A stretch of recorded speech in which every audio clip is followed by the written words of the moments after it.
लक्की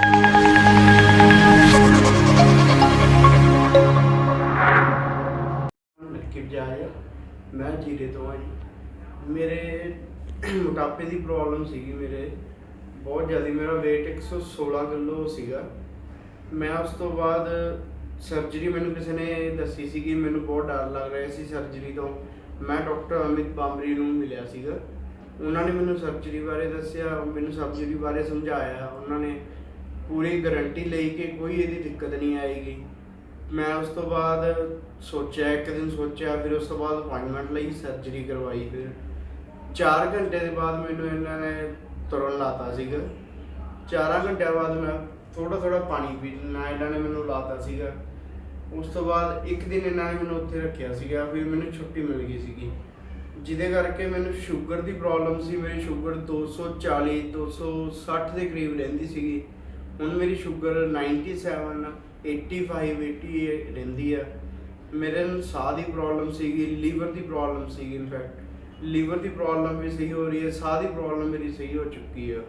मैनू main problem एक होर हरनिया की सीगी, जिहड़े इन्होंने बहुत वधिया तरीके नाल टांके लगा के मैनू ठीक किया, जिहदे करके मेरा 2 मंथ दे विच तकरीबन 16 किलो दे विच वेट घट चुका है।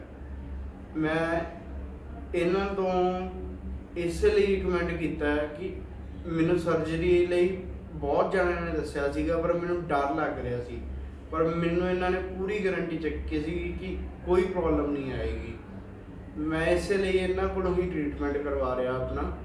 मैं अज इन्हों 2 मंथ बाद मिल रहा तो मेरी शुगर लैवल जी है नॉर्मल, मैं खाना खा के भी मेरी 124 के करीब आती है, तो नॉर्मल मेरी 85 80 97 रहिंदी है। तो मैं जेडे इस तरह मोटापे तो मतलब पीड़ित है वो मैं उन्होंने यही रिकमेंड करूँगा कि तुसी सर्जरी करवाओ, तुसी सर्जरी करवाओ।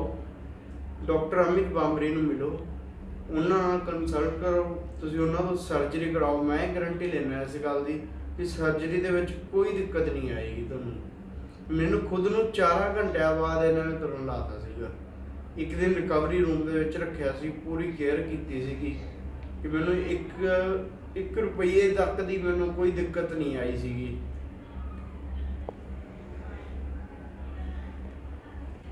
एक मैं तुहानूं होर गल दसनी चाहुंदा वां कि अपनी सोसाइटी दे विच सर्जरी नूं लैके बहुत ज़्यादा अफवाह उड्डियां होईयां कि सर्जरी नाल इह हो जांदा है या सर्जरी दिक्कत बहुत आती है या कुछ भी है। मैं खुद करवाई है सर्जरी, सर्जरी नाल कोई दिक्कत नहीं आती। एक दिन तुहानूं रिकवरी रूम दे विच रखिया जाएगा, उस तो बाद तुहानूं छुट्टी मिल जाएगी। उस तो बाद तुसीं अपनी नॉर्मल लाइफ जिवें जी रहे हो उवें जी सकते हैं। तुहानूं सर्जरी तो डरन की कोई लोड़ नहीं हैगी। ये सारियां अफवाह आ, इन्हां वल कोई ध्यान ना दो। मैं खुद करवाई है, मैं खुद तुहानूं कह रहा, मैं खुद अपना करवा के अज इन्हां नूं 2 महीने बाद मिलिया तो मैनू यकीन नहीं आ रहा सीगा कि मेरा 16 किलो वेट घट चुका है 2 महीनों के। तुम सर्जरी तो ना डरो, ये सारियां अफवाह। अब डॉक्टर अमित बांबरी ਨੂੰ मिलो, उन्होंने कंसल्ट करो। बहुत वधिया डॉक्टर ने, पूरा फ्रैंक एक फैमिली की तरह ट्रीट करते हैं अपन। तुसीं उन्होंने कंटैक्ट करो तो उन्होंने मिलो।